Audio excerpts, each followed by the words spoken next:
Dr. Laura Gifford. The results that we have gotten in this place clinically have been astounding. We need to eat food that's real. Ditch the sugars and the grain. Fat doesn't make you fat. Fat does not cause heart disease. You literally are what you eat. Let's talk about insulin and where it comes from and what happens in the body. I'm Dr. Jillian Murphy. This is definitely not what I was taught in school. This is what I thought that food should be able to do for people. There's that old adage, you are what you eat, but you really actually are what you digest. The ultimate health combination is vegetables plus protein plus healthy fat. Cholesterol gets such a bad rap. All of our sex hormones come from cholesterol. Healthy poop versus not so healthy poop. Any questions about that? I'm Michelle McKelvin. 80% of our body composition is based on what we eat. Move frequently at a slow pace. Lift heavy things. Resistance training. It's not too late. You can put muscle mass on at any age. You really don't need weights or machines. Posture is really, really important. If it comes from a factory and has an ingredients list, it's not whole food. It's not the way nature intended it. And you'd be amazed. We are abundant the amount of food we actually have that comes from the earth or roams the earth. That's really what we're designed to eat. Okay, so digestion, the foundation of health. In naturopathic medicine, we consider digestion the seat of health because all other aspects of health are built upon good digestion. And that has to do with the fact that, there's that old adage, you are what you eat, but you really actually are what you digest. And there's tons of people out there that are eating healthy food who aren't breaking it down very well. And they end up with health problems as a result. There's also sort of 60 to 80% of our immune system located within our digestive tract, which is a lot of people don't realize. So our immune system is really dramatically affected when our digestive system is not working properly. So today, what we're focused on really when we're working on this diet and when really it's sort of the foundation of my practice as well is optimizing digestion. But the first question I always, what is digestion? Does anybody know what digestion actually is? Eating food and eating it, chewing it enough to get through your system and out. Right. So it's the process of taking food and turning it or breaking it down into small building blocks that we can then use to build muscle, or we can use to make hormones, or we can use to build immune cells. So we really, we have to take food, a big stir fry with vegetables and meat, and we have to break it down into amino acids, and we have to break it down into glucose, and we have to break it down into fatty acids. And there are a lot of organs involved in that process, and we're going to take a look at that a little bit later. But that's what digestion is. It's turning food into the building blocks that we need for all of the processes that are happening inside our body. Vitamins and minerals are used to sort of push chemical reactions forward. So even if we're missing one vitamin, it can really stop up basic human life processes, building muscle, creating the right sex hormones, whatever it happens to be. What's optimal? Does anybody know what optimal digestion looks like? I feel like it's been lost a little bit in our society. Well, I think the easiest way for me to explain what optimal is to talk about what it's not. So optimal digestion, there's no or very little belching, like any belching, farting, cramping, bloating. With optimal digestion, you're having at least one bowel movement a day, maybe 2 or 3. They're well formed, not difficult to pass, not urgent, very little odor involved, a little maybe, but not a ton. What else? I think that's the majority, is that it's just a really clean, ongoing, normal process. So I think one of the things that I find, I don't know why I find it so funny, but people just sort of accept ridiculous amounts of farting as normal, and they think that's just what it is, and it's no, that's not what normal digestion is. Normal digestion is maybe a tiny bit of gas, but not ongoing all day long, never ending farting. Not normal. So this is the part that Laura loses it at every single time. It's the poop pageant. And this comes from, I love this diagram, it's really, really great, but it comes from the Practical Paleo book, and Diane Sanfilippo borrowed it from Paul Chek, who's the first guy to sort of put this poop pageant together. But I think it's a great visual of healthy poop versus not so healthy poop. So the first poop there is Miss Ideal. She's got her sash on. And ideal poop is generally, again, well-formed. There's not visual particulates of food. So in reality, the majority of our stool should actually be bacteria that we're passing. And so we should actually be able to see food in it. It's easy to pass, like I said, not urgent, not difficult, well-formed, and a fairly decent size. It's like a banana. Miss Ideal. That's healthy. So then the rest of them are not so healthy poops. So the next one, I've got to get my glasses on because I actually can't read what that one says. Oh, Miss Show Off is the second one. So this is when you can actually see like undigested food in the stool. And so what that's usually a big indicator of is a food intolerance, so a food that your body absolutely does not like and it does not want to break it down, or B, not proper digestive enzymes. And we'll get into that a little bit later today, or maybe in the last lecture I do, but digestive enzymes are really, really key to overall proper digestion. The next one is Ms. Runny, and so this is diarrhea. So this is like you eat something and almost immediately after you have to go to the bathroom, and Diane Sanfilippo calls it sort of like the everybody out syndrome. And again, it's an indication that your body is reacting really strongly to a food. Like it's saying, I don't want any of this, I don't like it, get it out. Okay, and there's tons of people who have ongoing issues with this. And the thing is that when you're in that type of a situation for a long time, you're also really losing all the good bacteria constantly that should be populating your bowels. So hopefully for the most part, by the end of this, people aren't suffering with the Miss Rennie kind of stool. But if you do go through a period of it, whether it's on holiday or over Christmas or whatever it happens to be, you want to make sure that you're re-inoculating with healthy bacteria. And we'll talk about that a little bit later as well. Okay? The next one is Ms. Rocky. So this is basically what we think of as like constipation. So this is like tiny pellets, very, very, very dark brown, sometimes almost black in color. And it can mean a couple of different things. It can mean A, that you're just really dehydrated. So on this diet, very few people should actually be dehydrated because the food is so full of water, but it could indicate serious dehydration. Again, a bowel flora imbalance, so not the right amount of good bacteria versus bad bacteria in the bowel. It can indicate not enough soluble fiber, so you're not actually getting enough, you're not getting enough fiber from your vegetables. And what else? Those are the biggies. Sometimes it can also be an indicator of not enough digestive enzyme as well. So constipation, because the digestive enzymes that we have in our stomach and that we have in our bowel actually help to stimulate the bowel to move. So that can sometimes be part of the picture. Okay.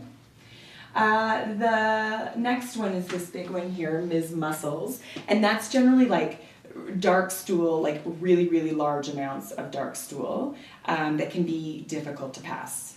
So it's a little bit thicker, it's a little bit more, it's not like a normal bowel movement. And this is usually something that you'll see in people who are consuming large amounts of really processed protein. Like, so, you know, bodybuilders that are consuming like massive amounts of those protein shakes or protein bars, or even processed meat, if there's too much processed meat in the diet, right? It's a really highly processed protein. So excessive amounts of protein will cause these sort of like thick, difficult, large, sort of dark stools.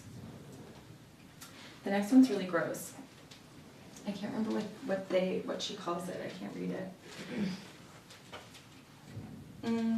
Oh, Miss Swim Team. I don't know why she calls it Miss Swim Team. It's like, it's this kind of stool is like just like pale white, like light green to almost white, and it's usually an indication of fat malabsorption.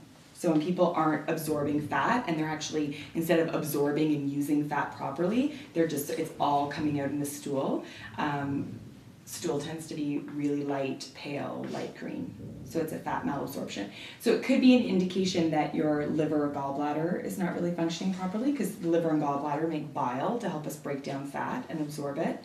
Or it could just be an indication that you're eating too many man-made fats. We talked about those last week, right? Like the hydrogenated trans fats.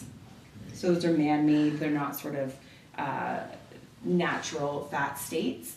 or really highly processed oils, like seed oils tend to be highly processed.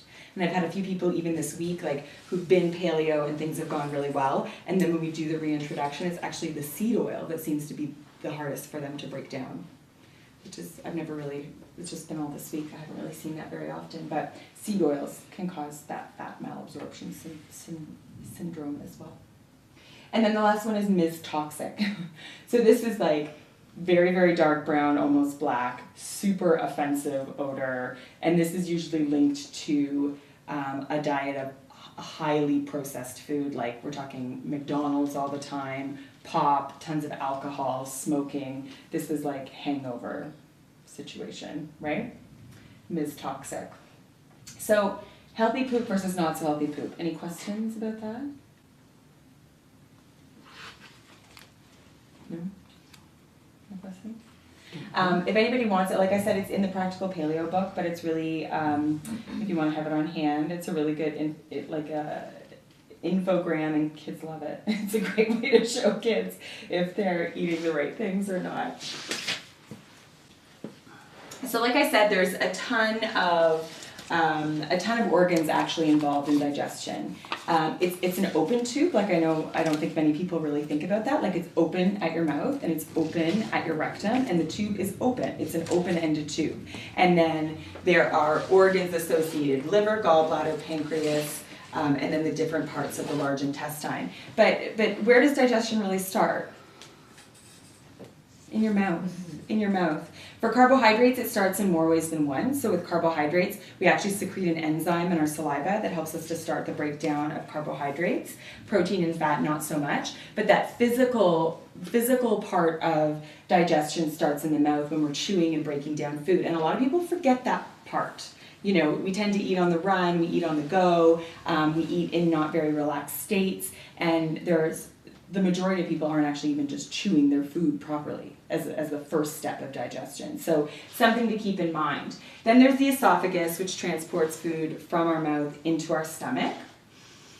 And hopefully in a little bit, if I forget, remind me, but I want to talk about heartburn a little bit and what's going on in that situation. But the junction between the esophagus and the stomach is really important in that case.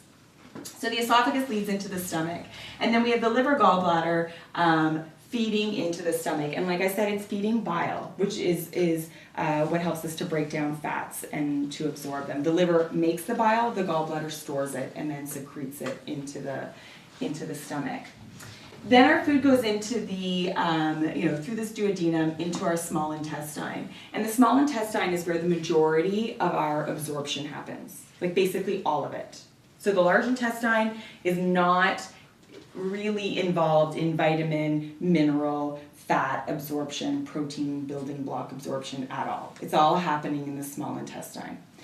And our small intestine, we'll look at it in a little bit, but it has a very specific sort of cell wall that's designed for absorbing all of those building blocks into our bloodstream. Okay, so it's very specifically designed, and food has to be broken down to a very specific size and shape to be absorbed and assimilated properly.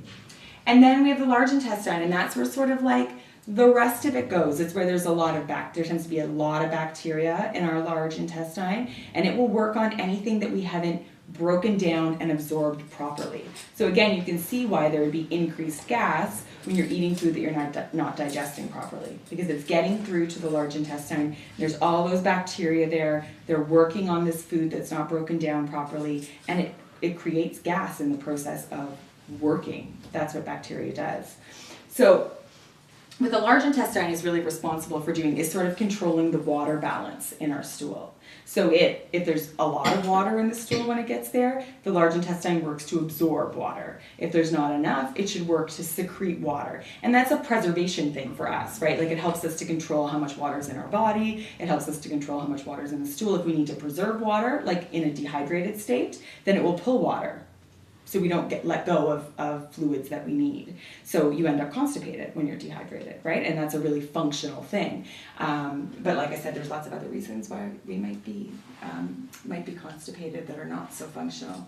So as you can see, like it's a pretty complex system. There's a lot of things going on there, and there are a lot of things to take into consideration. And again, you guys seem to be doing really well, but there's often a few people in the group that don't feel like they're breaking down meat, like animal protein very well, or there's a few people that are just really constipated as they go through this, or a few people who just doesn't feel comfortable or getting heartburn for whatever reason. So it seems like this group is doing really, really well, but there's lots of different things happening here that we need to take into consideration if digestion is not feeling good.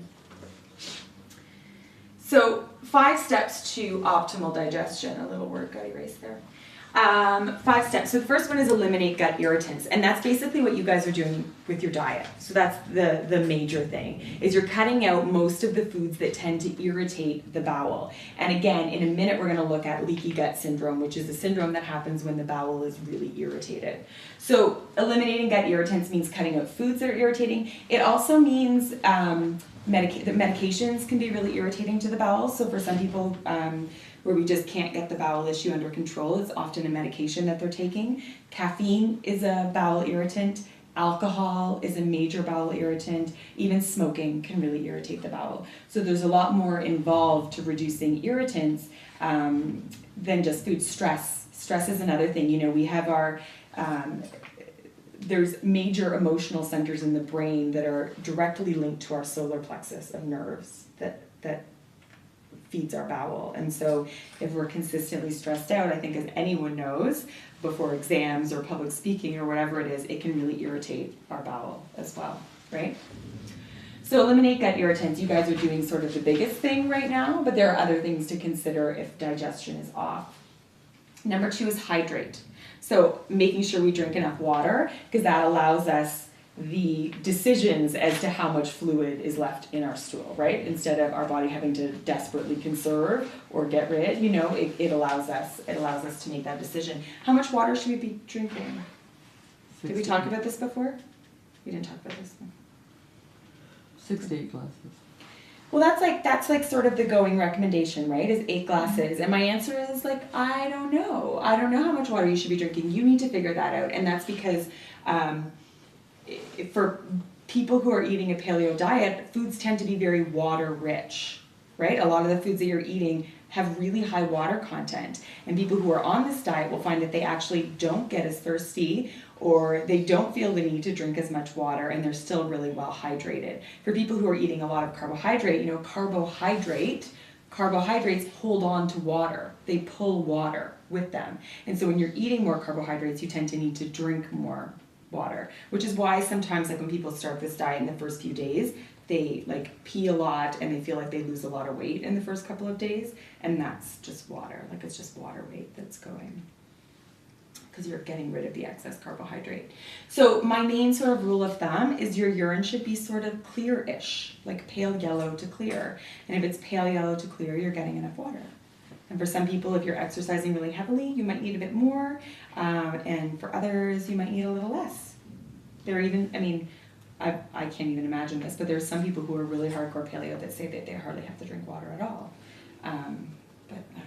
I don't believe it. Number 3, optimize digestive enzymes. So when we go back to the picture before, digestive enzymes, like I said, are in our mouth. So that salivary amylase that starts to help us break down carbohydrate. There's also a significant amount of breaking down that happens in the stomach, and that's because our stomach's filled with acid, right? It's filled with HCl. It has a really, really low pH in the stomach. And the stomach can handle it because the stomach has a really specific cell wall. It's really thick, it's really heavy with mucus, and so that tissue can handle being so acidic. But obviously we really feel it, right? If acid comes up into our esophagus, it's painful, it hurts, right? But that acid is there for a number of different reasons, one of which is it starts the breakdown of protein. So that's really where the majority of protein breakdown happens. So again, if someone comes into my office and they say, oh, I don't eat red meat because I can't digest it, it just sits in my stomach and it feels awful. I mean, it's just like a red flag for someone who has really low digestive enzyme. The HCl also helps to kill off bacteria and viruses and things that might be on food that we eat. So, you know, that there's, you know, anyway, food's not always super, super, super clean, and it's really hard to get food super clean. It doesn't really even need to be, because we have HCl there to kill off extra bacteria. But also really important, right? Like I've had patients come in who clearly have they have heartburn, they have like low stomach acid symptoms, and they'll have had all kinds of tests done and laparoscopy or endoscopy, sorry, and they'll have said, you know, I don't know, my doctor said there was white spots all through my stomach, and they don't know why. But to me, it seems really obvious. It's like white blood cells. It's like signs of infection, the same way that we'd have infection.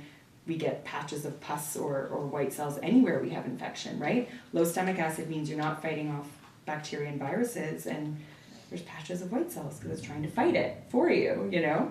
And it means that there's serious inflammation in that area. So we have amylase in the mouth, we have HCl in the stomach, and then we also have a number of digestive enzymes coming from the pancreas, and those are getting fed right into our small intestine. So all the way through, we are having digestive enzymes fed into the digestive system to help us break down food. I'll talk about it right now, actually. So one of the things that I often do with people when it comes to optimizing digestive enzymes, and I didn't really start doing this until a few years into my practice, but I realized that more and more people, and I'm not exactly sure why, but more and more people are actually suffering from low digestive enzyme in the stomach. And it's correlated, not causally related, but correlated to the amount of digestive enzyme that your pancreas is secreting. And so for anyone who feels like they might have low digestive enzyme, and I'll talk about what the symptoms are in a minute.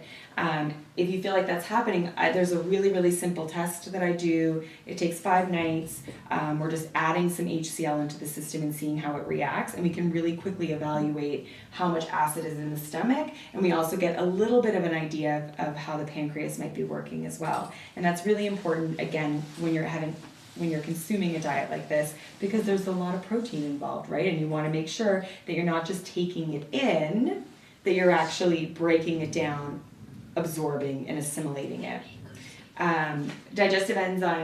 Stomach acid is also really important for the absorption of minerals. Like there's tons of people in our society, again, where I see low stomach acid happening over and over and over again, who are osteoporotic, right? They have osteoporosis, and it's like they're eating dairy their whole life, they're supplementing with calcium, and it's like, why am I osteoporotic? And it's, you know, if you have low stomach acid, it's very unlikely that you've been absorbing calcium for however many years, right? Same with iron.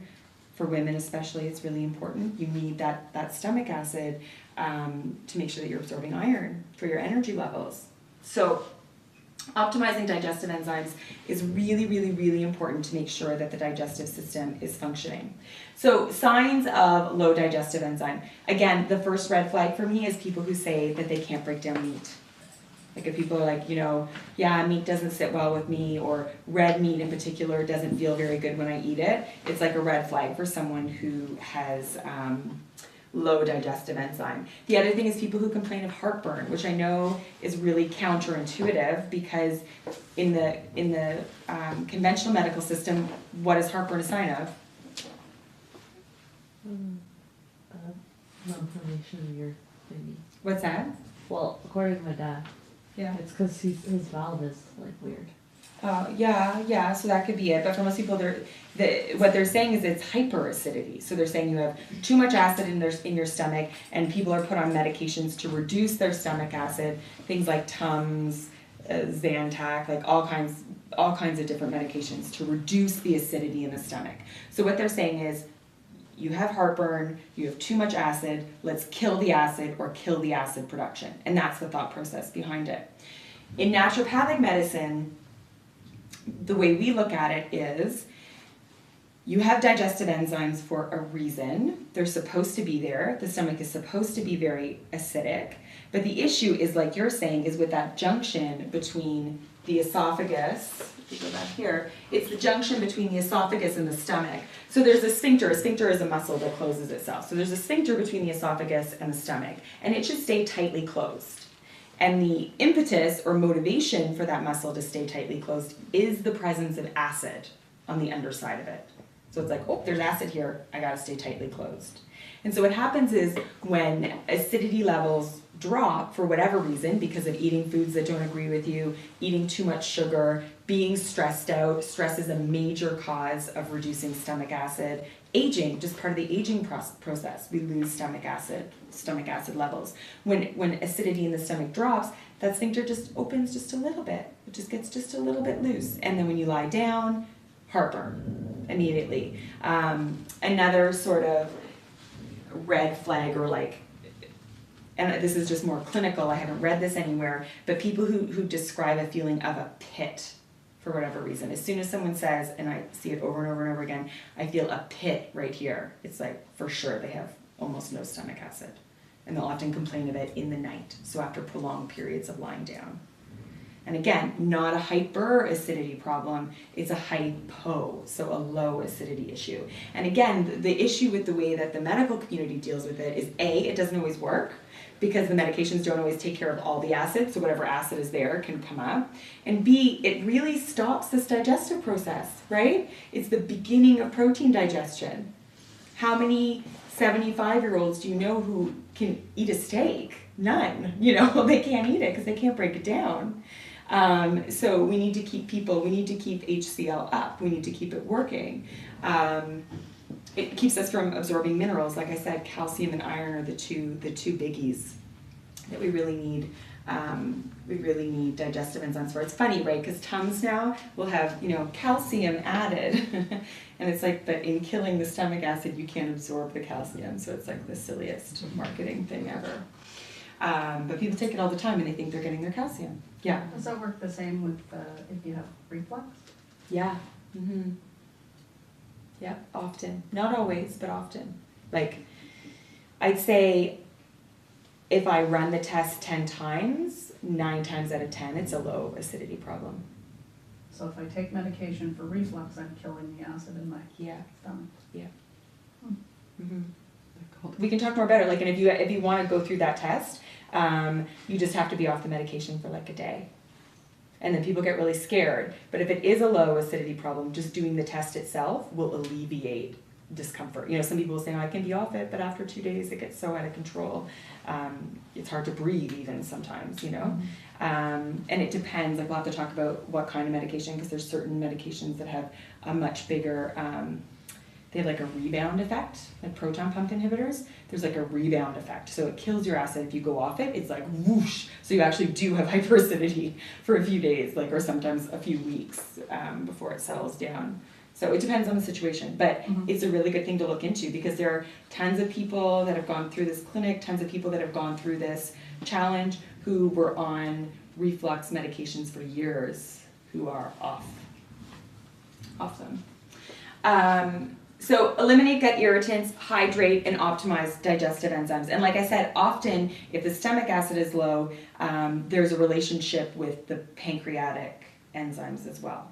So those will often be low. So what I normally do is we test for the stomach acid, and if it's really low, then we just supplement with a broad spectrum digestive enzyme. So it has HCl and a whole bunch of digestive enzymes. And again, people get a little bit worried. They're like, am I going to have to take these for life? Like, what's going to happen? But the amazing thing is that in taking the HCl supplement, it actually kickstarts your stomach to start producing it itself. So some people take it for a month and then they can get off of it. Some people take it for 3 or 4 months and they can get off of it. But people always get off of it. That's the main thing, is that we're trying to get your stomach to do it itself. That's the main goal. Okay, so eliminate gut irritants, hydrate, optimize digestive enzymes. The next thing is re-inoculate with healthy bacteria. So in our gut, we have a mixture of really healthy, beneficial bacteria that helps us to break down food, that helps us to produce certain things that we need, and it also helps to crowd out not so great bacteria, viruses, and yeast as well. And so we want to have a pretty significant amount of healthy bacteria in the colon. What kinds of things would kill bacteria in the colon? Antibiotics. Antibiotics is the big one. Yeah. Antibiotics. I also worry about even like chlorine in water. I think can have a bit of a dulling effect on our bacteria, stress will do it.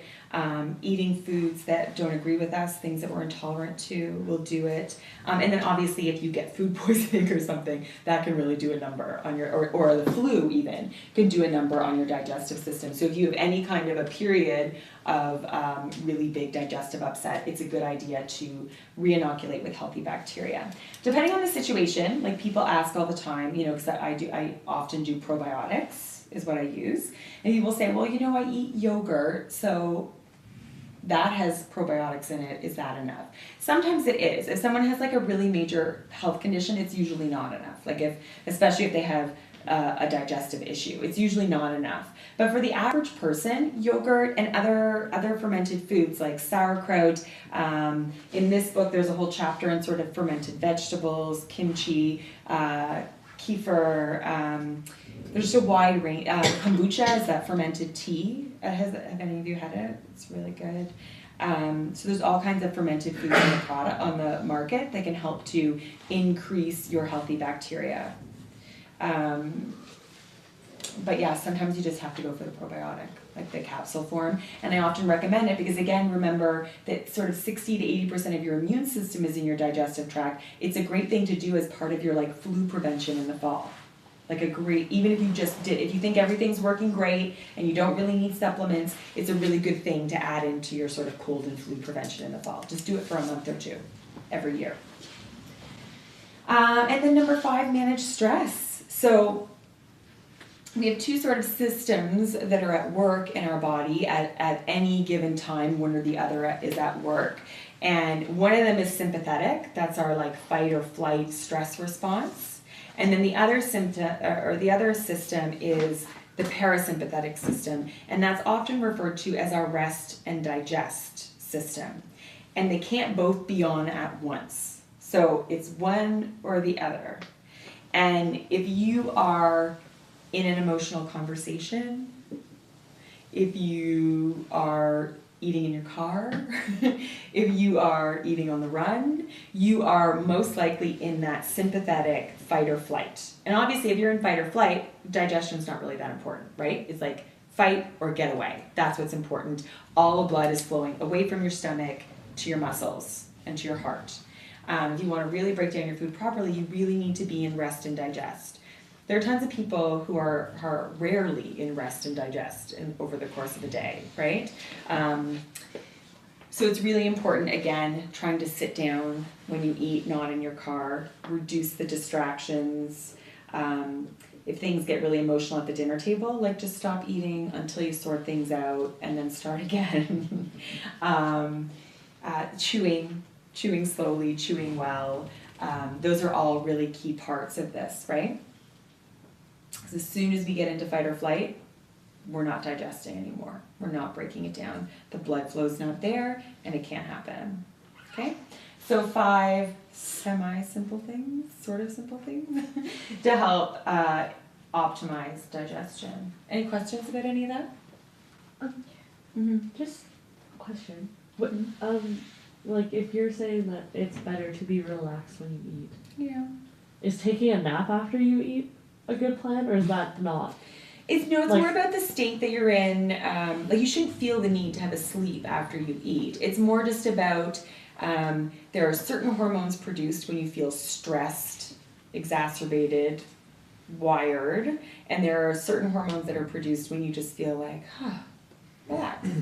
And those set into they sort of set into motion a cascade of events that will either help you digest your food or set you up to not break it down very well at all. So it's just more about,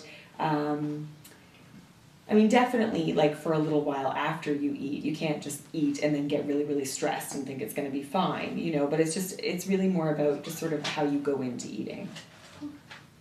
The other thing I should mention, actually, I forgot, is when I talked about hydrate and being well hydrated, the only time I don't want you drinking a lot of water, which most people do, is actually when you sit down to eat.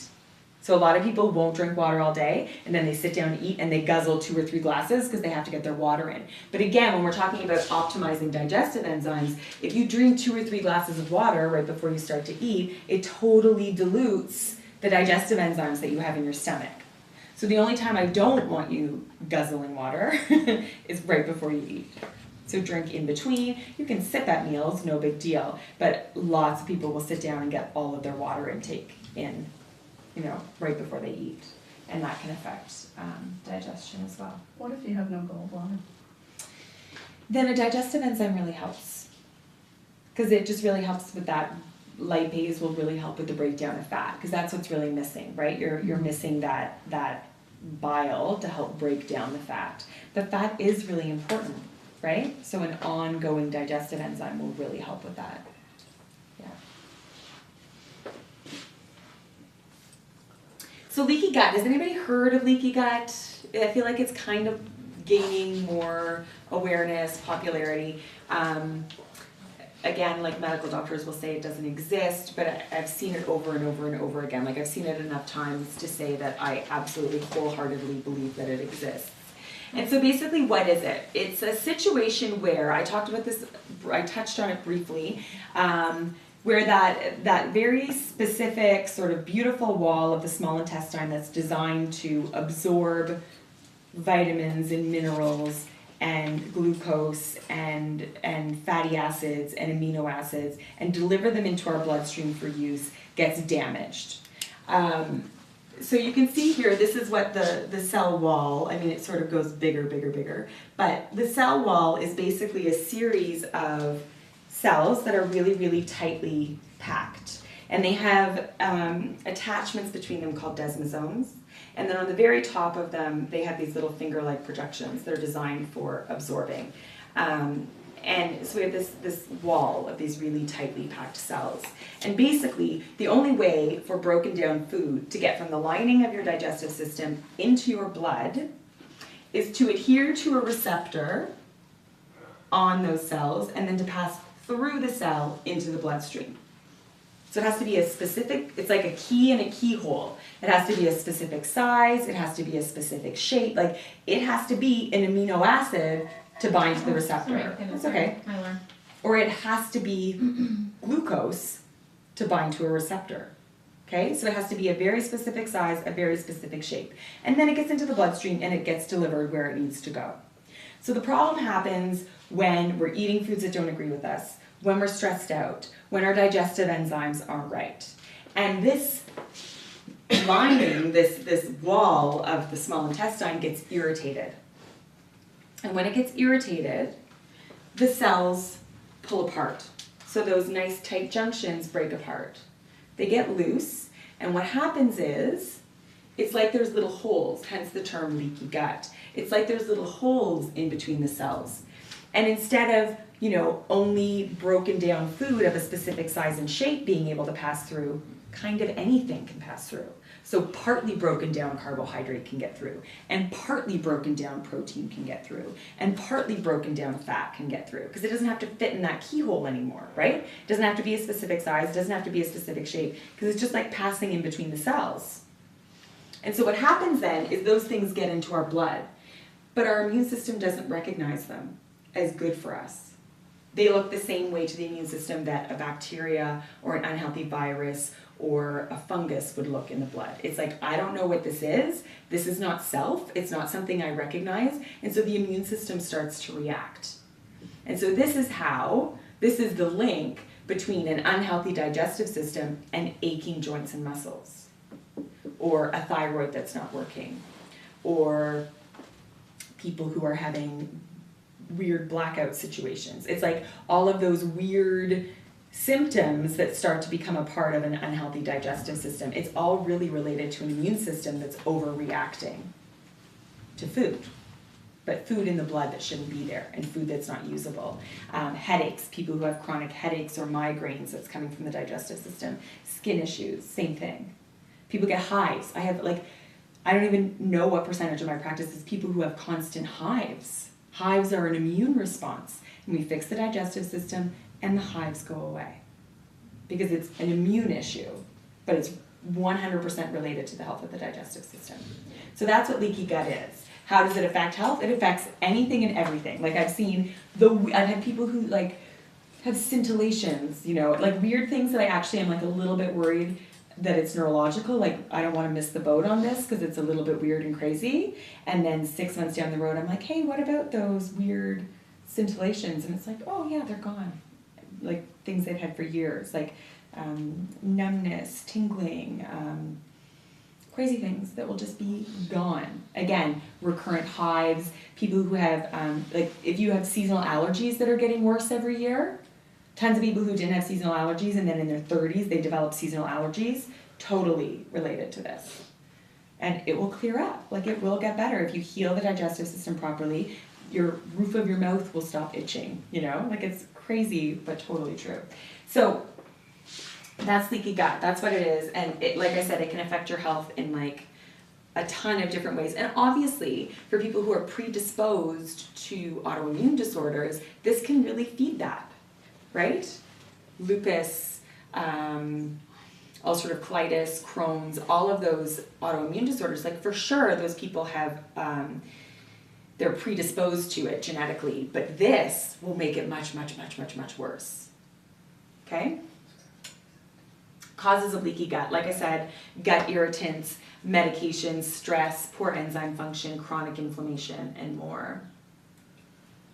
So healing the bowel, I think I really touched on it, but what I was sort of putting in here is this is the way that naturopaths heal the bowel. So we work on the 4R program. Remove, repair, reinoculate, and then reintroduce. So the first step is removing all of the gut irritants. So anything that we think might be affecting the bowel or irritating it, we try and get rid of it. Yeah. Do you have a question? Yeah, I just wonder about tomatoes. Yeah, what about them? Does anybody else find them irritating? Like, I'm not sure about them. That's sort of, like, I've been talking to my mom about them. So tomatoes are part of this family of fruits, vegetables, whatever, called the Solanaceae family, and they contain a lot of solanine, which is inflammatory. So there are some people with like arthritic conditions in particular that can't eat foods from that family, which would be like white potatoes, peppers, tomatoes, eggplant falls into that category. But again, I find personally that if you fix up breakdown and digestion, those things don't really affect people so much. And I feel like if digestion is part of the problem and you don't fix it, you can cut those foods out and you won't get very good results. If that makes sense. But yeah, and they're also, tomatoes in particular are acidic. So there are some people who, if they have a stomach that's a little bit irritated, tomatoes will bother them. Yeah, does that answer this? Sure. Yeah. So remove. So the first thing we do is we remove. Second thing is we repair. So again, this was like another thing that I just left out. I don't know why for so many years of my practice, is just ignoring the fact that if there has been irritation in the bowel, which most of the time there has, you actually have to do a little bit of work to repair those cells, right? We have to get those cells healthy again. We have to get those junctions tight again. And so there's a number of different things that I'll use to do that, but L-glutamine is usually the cornerstone. So that's an amino acid that helps to heal up the cell wall. So again, I'll use sometimes aloe, sometimes licorice, sometimes quercetin, but the main thing is L-glutamine. That's the main thing.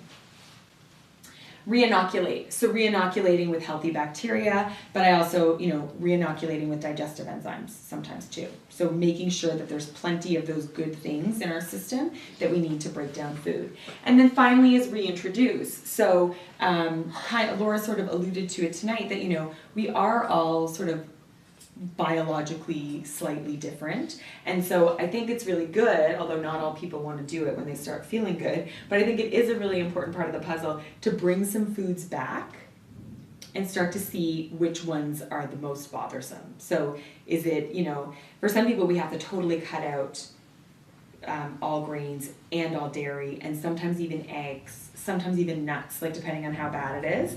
But then once we heal up the bowel, we can bring back the nuts, we can bring back the eggs, we can bring back some high-fat dairy without a problem. So reintroducing is a really, and for some people gluten-free grains are even totally fine. Like we can bring stuff back and sort of find the happy medium for where people feel good, they're energetic, they're sustained, they're sleeping well, and they have lots of food to choose from in their diet. So that's the last step. And then This last slide, I think I just put in because I used to do this a lot earlier in the program. But you know, if you want something you never had, then you've got to do something you've never done. And so the goal was just to encourage people to try eating differently. But you guys are doing it, so hooray! Hooray!